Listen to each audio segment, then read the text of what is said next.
to what the player needs and how they learn, and I appreciated that out of him. I know Lindsay Fico, the head coach for Mercer, who played for him, also she said, you know, he has such an attention to details like no other. And she said he could see things happen before they would even happen, it seemed. He did. And one thing about him is don't make the same mistake twice. That's why he's had so much success throughout the years. Is he holds that higher standard, and those little things matter. Sydney Harris pops this one up and making the play. That's Falby at center.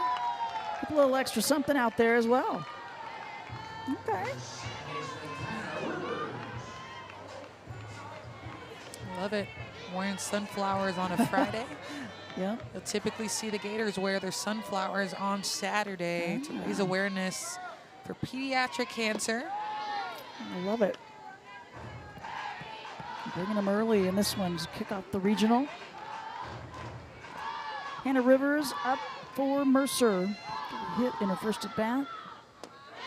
And the swing and the miss for strike one. That off speed just climbs down the ladder, pulls the string on it. It's a gravity ball. Throw it slow with some spin. It's going to move more than you probably think it is, just because of getting pulled down to the ground. That's a dirty pitch. Rivers first go against Ava Brown, as Kara Hammock had gotten the start for the Gators, and the strikeout. First of the game for Ava Brown. And the Women's College World Series returns to Oklahoma City. Action begins Thursday, May 29th, 12 o'clock Eastern. Live on ESPN, more information on this World last inning. It was Ole Miss that knocked him off in the SEC tournament. It was a close one, though. They had tied it up, and then extra innings. Ole Miss knocking him out of that, but some time to get back home to the home field. Probably not their funnest moments. Nope. Because then it's all about practice, right? Yeah, that was what they said, and I've experienced it as well. These practices are harder than the game. A tough play as Shoemaker sent it just past Dorval, but she gets it done. Shoemaker again mishitting Mercer pitcher. Dorval runs a far length, grabs this over her shoulder. You gotta have some athleticism and some focus for that one. Really good play by Dorval at second base. That's not an easy one to track it down, but to also keep your eye and your glove on it. Yeah, you're right about that. So one away, brings up Jocelyn Erickson.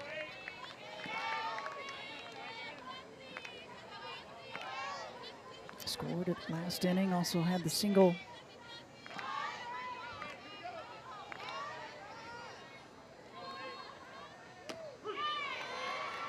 Off speed from Taylor. Strike one.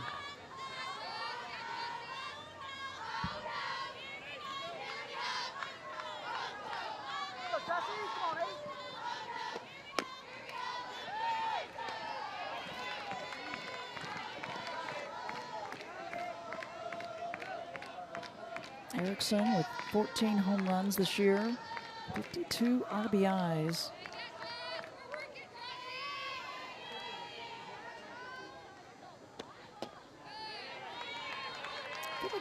Florida's been very patient, but they've also been ready to take the first pitch and swing at it as well. I think they've been really super focused, it seems, at the plate with their bats as of late.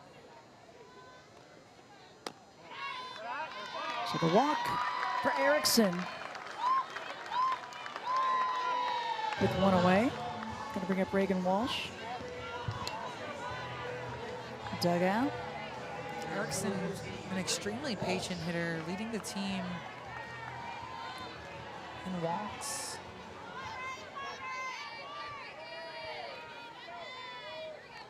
Or at least tied now with Corby Otis, who was leading coming into this game. Yeah. Both with 43 on the season.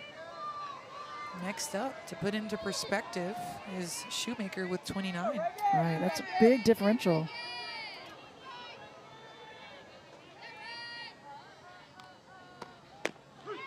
Reagan Walsh lets that one go. Strike one. Senior from Redondo Beach, California, first team All-SEC member for the second year in a row.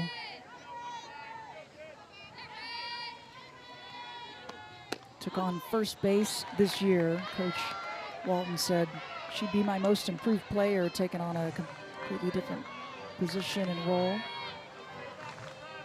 Reagan Walsh was another player who got recruited to play shortstop, and you'll see that a lot in travel ball. 5 shortstops going to the same school, but obviously not everyone's going to be able to be the starter as she hits this one foul. But that's what these higher level schools want, is they want athleticism on their field. They want to be able to utilize different bats in the lineup. If you have to learn a new position, if you have to go from shortstop to second base to first base like Reagan Walsh has done in her career, to keep your bat in the lineup, and that's what's going to happen. You got that right. That'll keep you in the lineup as well. She finds the gap. And the base hit for Walsh. Her first of the game. And moves Erickson to second. Good job by Reagan Walsh getting her foot down on time. This pitch low and out. Gets her barrel down. Doesn't do too much. Pokes it through the 5-6 hole, and another Gator batter on the base path. Mia Williams up. Doubled in her last at bat. Doesn't waste any time. Finds the gap out in left center. 2 runs will score. The RBI double, back-to-back doubles for Jason Williams' daughter, Mia.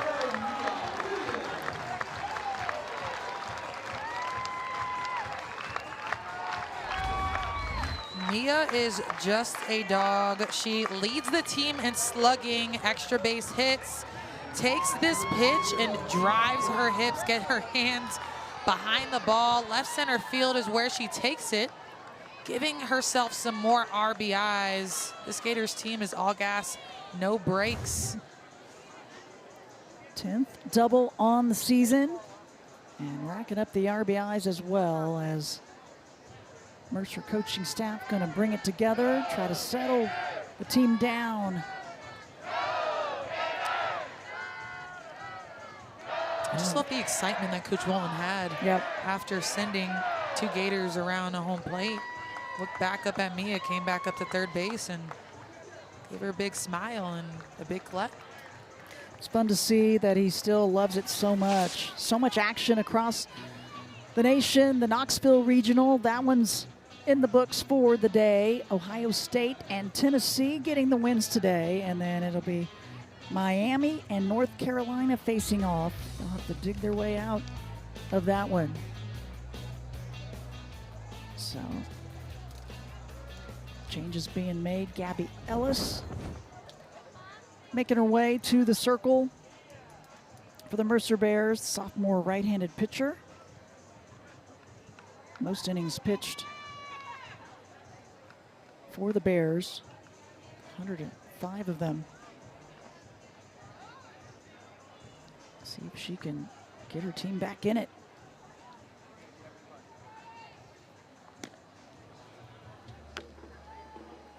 And you see the numbers for Gabby Ellis, 10-5 record. Sophomore from Green Cove Springs, Florida.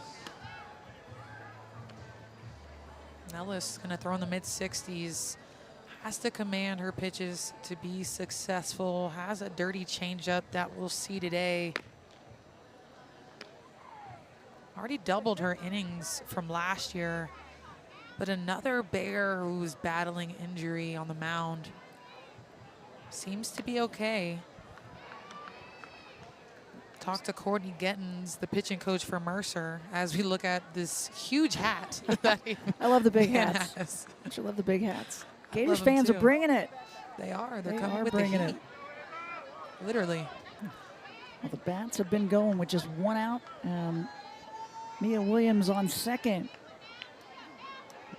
Ava Brown will come to the plate to face the new pitcher, and there are some Gator hats right there, Alicia. They are loyal. They've been here since I've been here. Season ticket holders. Yeah. Always in the front row, always with the Gator hats, always at the World Series, you name it. I love it. It's not a softball game if there's no Gator hats. So glad they've made their way here. It's prime softball.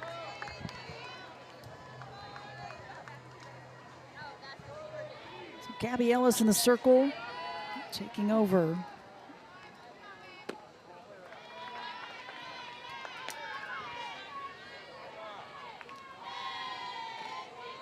One swing of the bat by Ava Brown can put this game in run rule territory with Mia Williams at second base. Got jammed just a little bit, pops this up. Rivers is there to make the play, and that'll hold Williams on second with 2 down. Good start for Gabby Ellis coming in. Brings up Corby Otis. Walked and scored her last time up.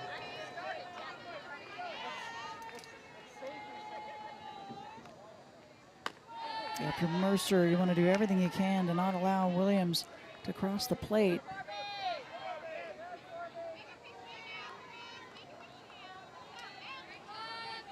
And if she does, then the Bears would have one more chance to redeem themselves, get a run on the board, be able to extend this game a little bit longer. Yeah, but Corby has to bring her in first. Got to do something with 2 away. 8 after 5 is the rule. Speed and catching the outside for strike 1. Nice off speed. Talking to the pitching coach for the Mercer Bears, the Alabama graduate, Courtney Gettins, so that she gets in trouble when her change is too slow or too elevated. So she has to make sure that she has a really good feel for that pitch to be successful in her debuts. Missing inside, 3-1 count to Otis.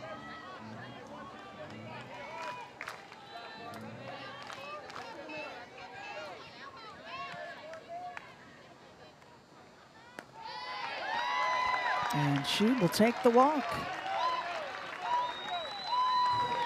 So with 2 down, and runners on first and second.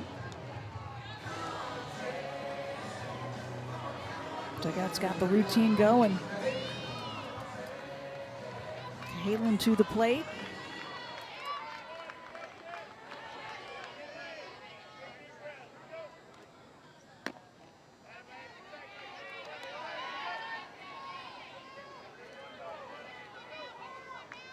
Double and a walk.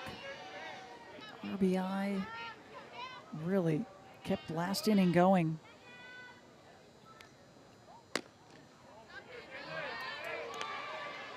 Alice trying hard to paint a corner while trying not to give Cahalan too much. A really good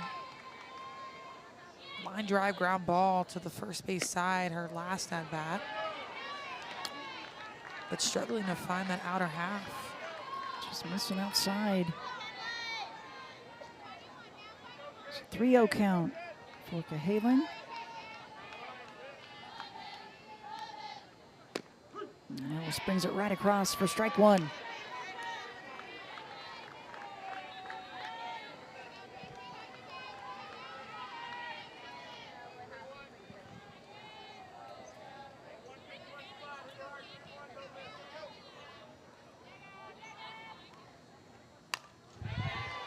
Outside pitch, fouls it back. Full count for Cahalan.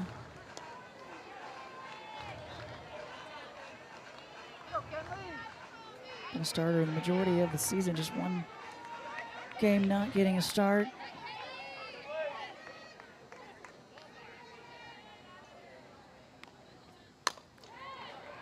Underneath this, opposite direction, and gets another chance.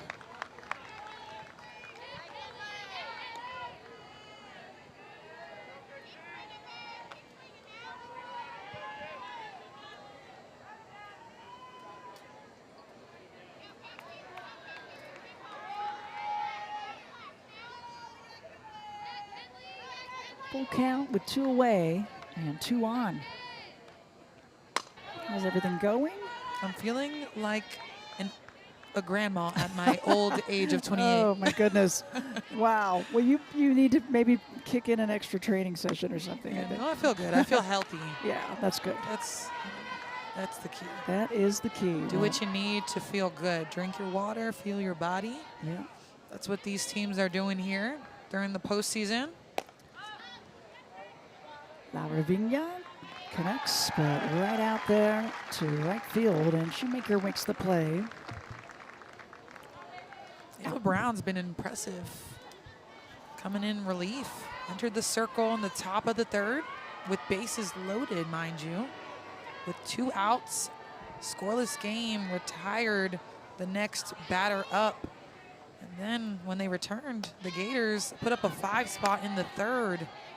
I think they feed off of Ava Brown's energy once she gets into the circle because she's all about business.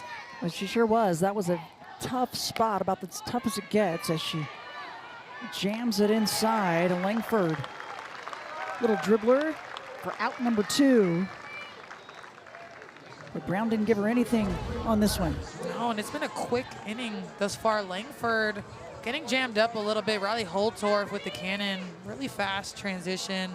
Getting this out, but not by much because of Langford's speed, but does the job. 2 outs for the Gators.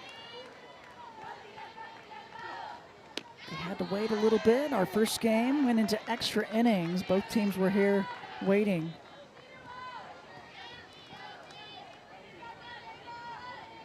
We just saw Holtorf make a good play at shortstop.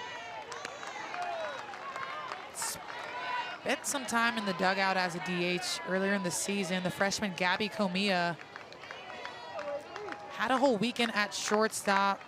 Coach Walton said Riley Holtorf wasn't at her best, so had Gabby Comia come in and see what she could do, but still kept Riley in the lineup. Paris Wiggs not quite done yet for the Mercer Bears. Gets the base hit with 2 down. It's going to bring up Hitchcock to the plate.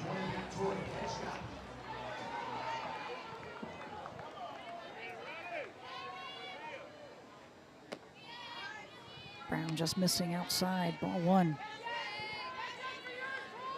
We had a great interview with the players and Coach Fico yesterday. Just talked about Wiggs' growth over at first base. Asked her why she didn't get so many innings last year. Got beat out a little bit, roughed up, had to get better, and she did. Earned her spot in the lineup again this year. But Coach Fico said that she's just so tremendously proud of her and her growth. They've had some tough conversations, but overall has grown a ton and earned her spot in the lineup again. Yeah, those are the types of things that as a coach, I'm sure you've got to be so proud when you see a player really buy in and maybe accept that there's some things she needed to work on, and she has done that and some as Hitchcock moves her to second. The base hit for Tori Hitchcock with 2 down. Mercer trying to get their bats going. Here's Grace Jones. Seen the Gators do some damage with 2 down. Mercer trying to do the same.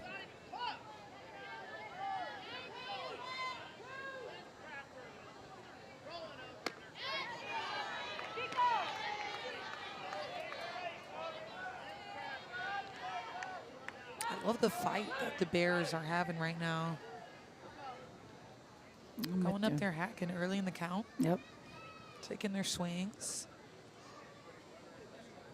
They've worked so much on their leadership, worked with the Leadership Council, worked on communication with one another. They kind of had a saying that, you know, if somebody's being down or maybe not bringing it, you say, you know, we share positive energy with this group. And it's kind of a signal of, oh yeah, my bad. Yeah, like maybe I'm not bringing the positive, right? Absolutely. Instead of me versus you, it's our program standards versus whatever you're going through right now. And they have a pillar. It's RISE. Got a few things under there, each acronym. Share positivity falls under the S. Yep. excellence in the E.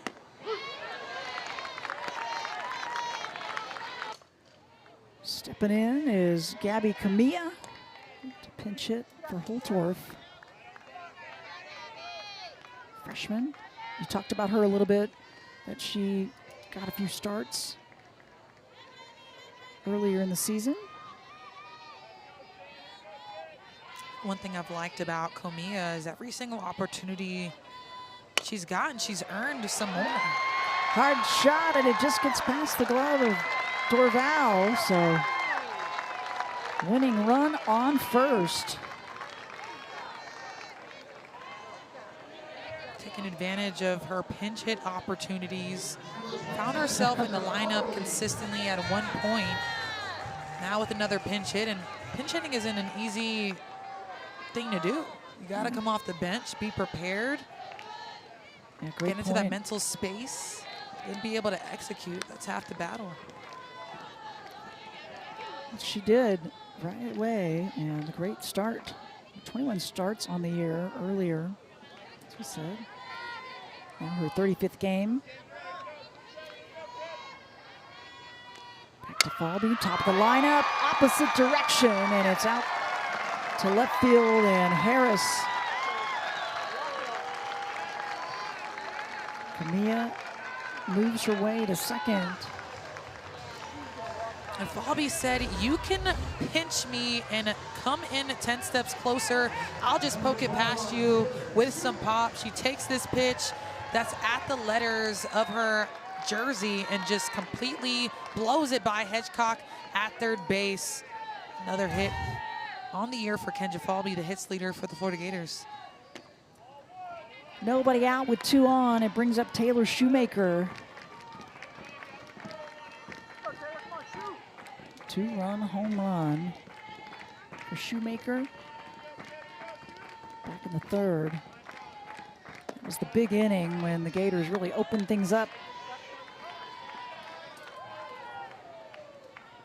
Coach Walton said their timing was off earlier in the game. Found it that third inning, and been all gas, no brakes ever since. Pitch on the outside of the corner. For strike one, Gabby Ellis in the circle.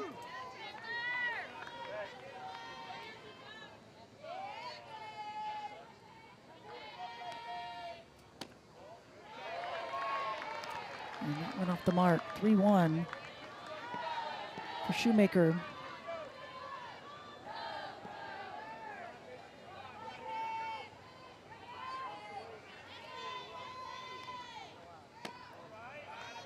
And Shoemaker will take the walk. Bases loaded. And nobody out. A tough spot for the Bears.